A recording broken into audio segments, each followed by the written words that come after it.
Discipline. We all know we need it. Yet somehow it slips through our fingers every day. Tell me, how many dreams have died because someone said, "I'll start tomorrow"? How many goals faded because the first struggle felt too heavy? How many times have you wanted to quit simply because the finish line looked too far? Maybe you've wondered, why can't I stay consistent? Why does discipline feel so painful? Why do some people succeed while others remain stuck? What if the secret isn't motivation? What if the real power, the quiet, unseen force behind every success, is discipline? And what if one story could show you why? Today's story is about the hidden strength inside discipline. The kind that shapes character, builds success, and transforms ordinary people into unstoppable ones. It's not about being perfect. It's about being steady. It's about choosing what's right, even when it hurts. And the story you're about to hear reveals exactly how this power works. If stories like this move you, a quick click on the like and subscribe button tells us to make more of them.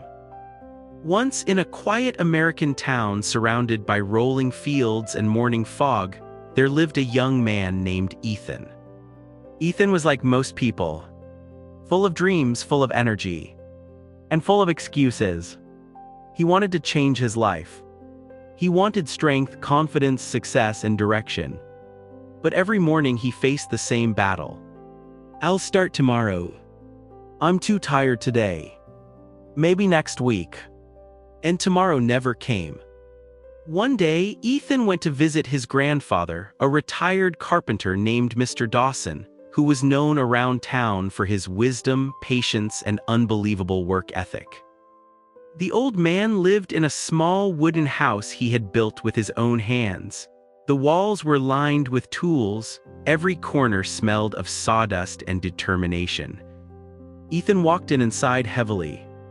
His grandfather looked up from his workbench. "Rough day?" he asked. Ethan nodded. "Grandpa, I feel stuck. I want to change so many things, but I never stay consistent. I don't know what's wrong with me." Mr. Dawson wiped his hands and motioned for Ethan to sit. Then he said something simple. "Nothing's wrong with you, but you're missing one thing: discipline." Ethan frowned. "But discipline is hard." The old man chuckled.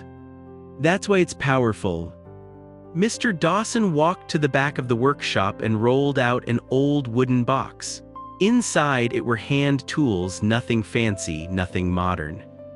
"Ethan," he said, "I want you to build something." "Build what?" Ethan asked. "A chair." "Grandpa, I've never built anything." "That's the point." He handed Ethan a rough sketch, just lines and measurements. Every morning at 7 a.m., 1 hour, no excuses, no skipping, no tomorrow, 1 hour a day for 30 days. Ethan swallowed hard. 30 days, that's a lot. Mr. Dawson smiled. "That's discipline." The next morning, Ethan arrived at 7 a.m. barely. He yawned, dragged his feet, and felt like quitting before he even started. His grandfather watched quietly. The wood felt hard. The tools felt heavy. Everything felt frustrating. After the first hour, Ethan looked at the crooked, uneven pieces he had cut. "This is pointless," he muttered. Mr. Dawson simply said, "Come back tomorrow." By day 4, Ethan dreaded the workshop. He complained. He questioned himself. He felt embarrassed by his poor progress. One morning he said, "Grandpa, this chair is going to look terrible."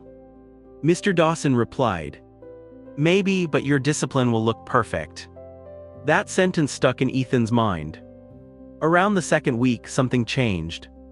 The tools didn't feel as heavy anymore. The cuts were cleaner. The sandpaper no longer felt like a punishment. The workshop no longer felt like a prison. Ethan was improving. One morning he caught himself actually smiling while working. He didn't notice the time passing. He didn't complain. He didn't look for an excuse. He was becoming disciplined. And discipline, was changing him. Just when things were going well, disaster struck. While assembling one of the legs, Ethan made a wrong measurement.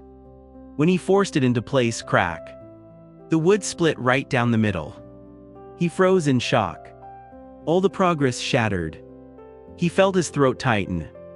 "Grandpa, I messed up. I wasted all this time. I knew I couldn't do this."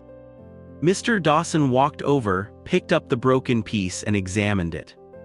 Then he said calmly, "Good." Ethan stared. "Good? What do you mean good?"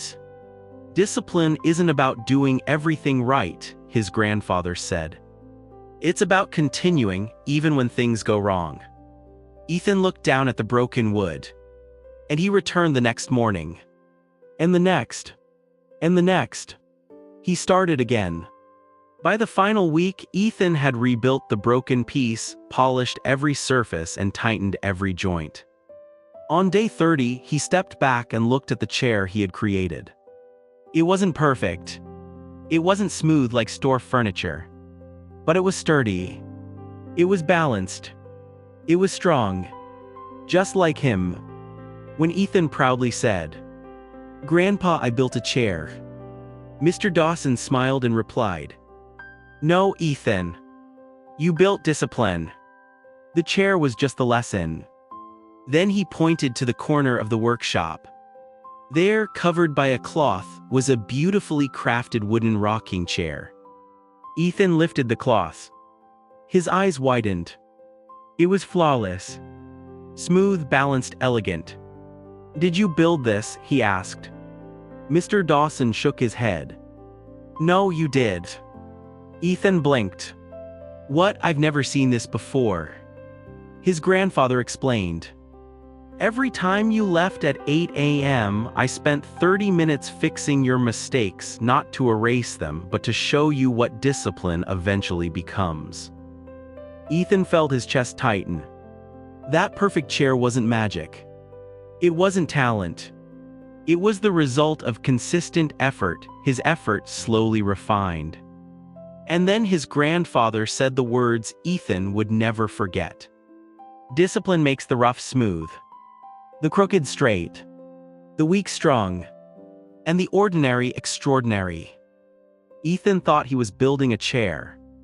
But what he really built was a new version of himself. 1 hour a day. Every day. No excuses. That discipline reshaped him. It rebuilt his confidence. It silenced his excuses. It strengthened his mind. That's the hidden power of discipline. It doesn't shout. It doesn't brag. It doesn't show instant results.